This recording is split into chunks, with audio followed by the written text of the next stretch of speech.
Halo guys, selamat datang di channel YouTube aku ya. Sebelum aku lanjutin videonya, jangan lupa subscribe dan nyalain lonceng notifikasinya supaya kalian gak ketinggalan video-video aku selanjutnya. Terima kasih. Hai guys, kenalin, nama aku Yuni Camelia Hutauruk. Aku lahir di Tarutung tanggal 23 Juni 2001 secara sesar. Aku hidup di keluarga yang sangat sederhana. Aku adalah anak kedua dari 3 bersaudara.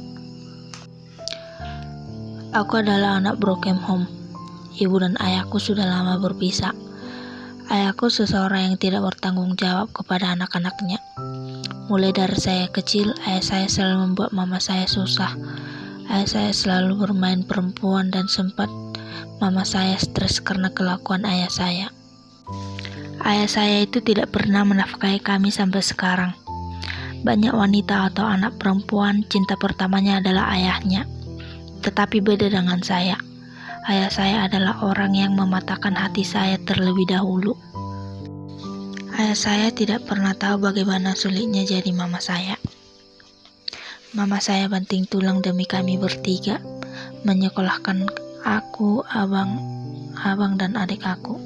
Walaupun aku jadi putus sekolah, mama saya melakukan apapun demi kami anak-anaknya. Mama saya pernah bercerita ketika mama saya hamil besar, ayah saya ditangkap polisi karena katanya ayah saya mengambil anak orang. Sampai mama saya melahirkan seorang anak laki-laki yang tampan yang bernama Indra Yosua Hutauruk tanpa didampingi suami di sampingnya. Mama saya adalah orang yang kuat. Dia tidak pernah menyerah demi anak-anaknya. Apapun pekerjaan mamaku lakukan, mulai dari berjualan mie, bertani, sampai mamaku sekarang menjadi guru PNS. Tapi sayangnya, ayah saya tidak pernah bersyukur mempunyai perempuan sehebat mama saya. Mama saya itu adalah orang yang cantik. Mama saya itu agak sedikit tinggi, dan mama saya adalah orang yang tidak pernah meninggalkan Tuhan. Semua perbuatan ayah saya itu membuat mama saya trauma dan membuat mama saya juga menjadi kuat. Kalau saya pikir-pikir, semua perbuatan ayah saya yang pernah bermain perempuan, suka mabuk, saya telah menanggung karma atas apa yang ayah saya lakukan kepada perempuan-perempuan yang telah ayah saya rusak. Jadi karma tidak pernah memihak. Perpisahan mama dan ayah saya itu saya saksikan waktu umur saya masih kecil. Saya dan adikku pernah tinggal di depan rumah saya. Waktu itu aku dan adikku umurnya sangat kecil. Adikku bernama Indah Permatasari. Dia orangnya cantik dan tinggi dan kesayangan di keluarga saya. Dulu dia selalu menangis di samping saya ketika dia meminta jajan. Dulu itu waktu kami tinggal di depan ayah saya, kami jarang banget yang namanya jajan. Terkadang kami makan nasi, campur garam, dan tanpa lauk. Aku ingat sekali momen ini. Ayah saya sering sekali bermain perempuan. Dulu waktu saya umur 4 tahun, aku dan ayahku pergi berjualan. Ini kejadiannya di Samosir. Saat itu aku tidak tahu apa-apa. Ayah saya memindahkan saya ke belakang mobil. Dulu mobil kami itu pick up. Setelah itu saya melihat ayah saya dengan perempuan lain melakukan hal yang tidak senonoh. Saya ingat sekali kejadian ini. Saya sering melihat ayah saya melakukan seperti itu, bukan sekali atau 2 kali. Di perpisahan mama dan ayah saya membuat saya seseorang yang menjadi keras kepala. Saya kurang perhatian dan kurang kasih sayang dari kedua orang tua saya. Semenjak itu, ayah saya tidak pernah menafkahi kami dan melihat kami. Mama saya adalah orang yang kuat yang pernah saya temui. Oleh karena dia juga, saya kuat sampai sekarang. Dan setelah saya kelas 1 SD, saya sekolah di tempat mama saya mengajar. Waktu saya SD, saya itu orangnya tomboy. Bermain bola, bermain layang-layang, sampai kadang mama saya memarahi saya. Mama saya marah karena ada sebab yaitu saya bermain tanpa menyelesaikan tugas yang di rumah, mulai dari cuci piring. Pokoknya saya selalu kena marah di rumah, dan terkadang saya dimarahi di barisan waktu saya SD.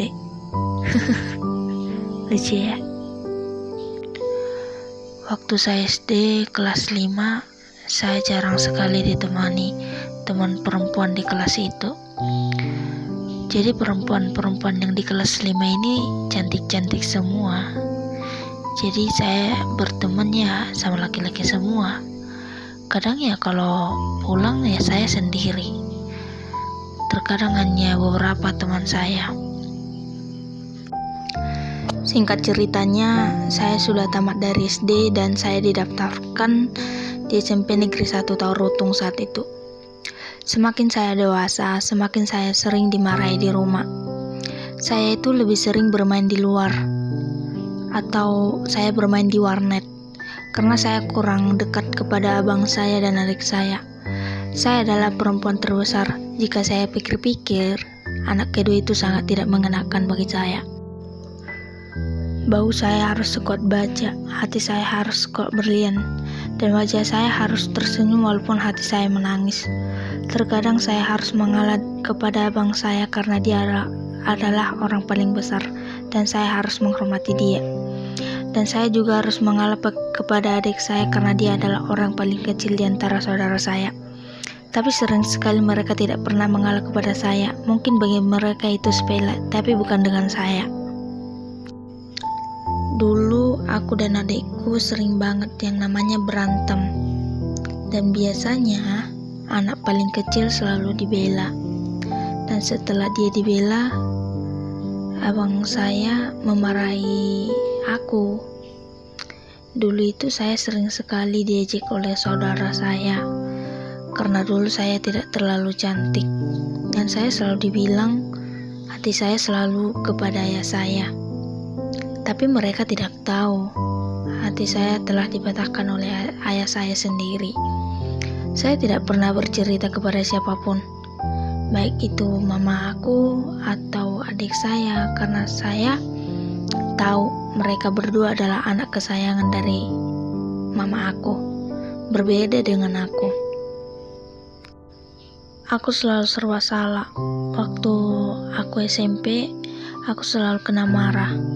Dulu aku berpikir mama aku tidak sayang kepada aku atau tidak pernah menganggap saya.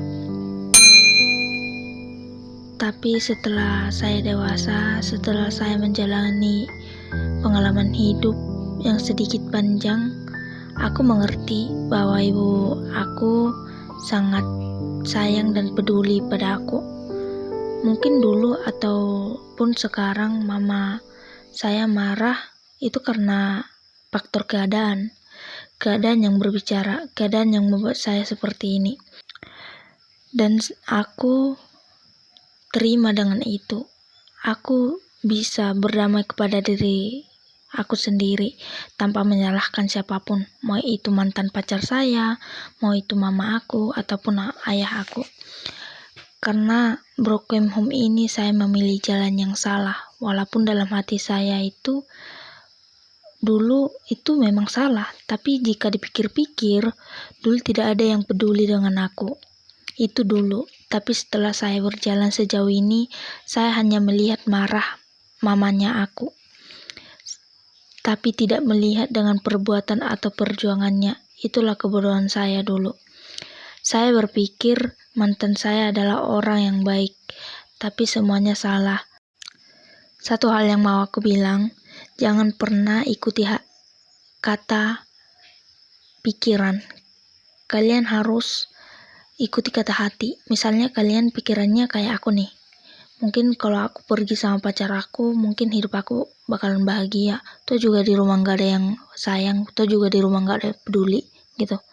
Tapi dalam pikiran kalian mikirnya, ya udah sabar aja dulu. Mungkin ini keadaan yang berbicara. Kalau hati kalian bilang kayak gitu, ikuti kata hati kalian. Jangan nanti penyesalan selalu datang terlambat gitu, kayak aku. Dan beruntunglah kalian yang mempunyai keluarga yang utuh. bahagia, cukup kasih sayang dan dicukupkan dengan materi. Terkadang ya, dulu saya kalau lihat orang tua bareng sama anaknya ketawa gitu, hati saya terkadang nyesek.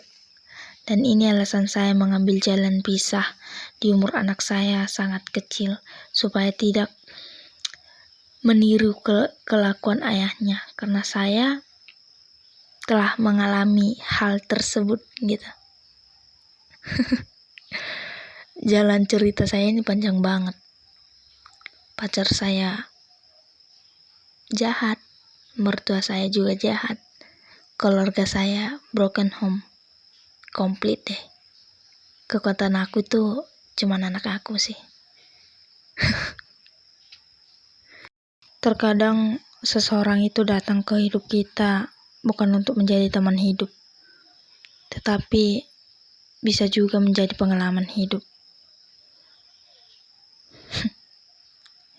Dan teman dekat saya datang, itu menjadi kekuatan bagi aku, motivasi buat aku, bahwasannya aku tuh kuat gitu, menghadapi semua. Mungkin kalau kalian berada di posisi aku, mungkin kalian gak sekuat aku gitu.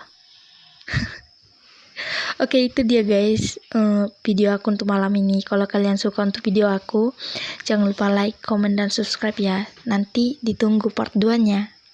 Bye-bye.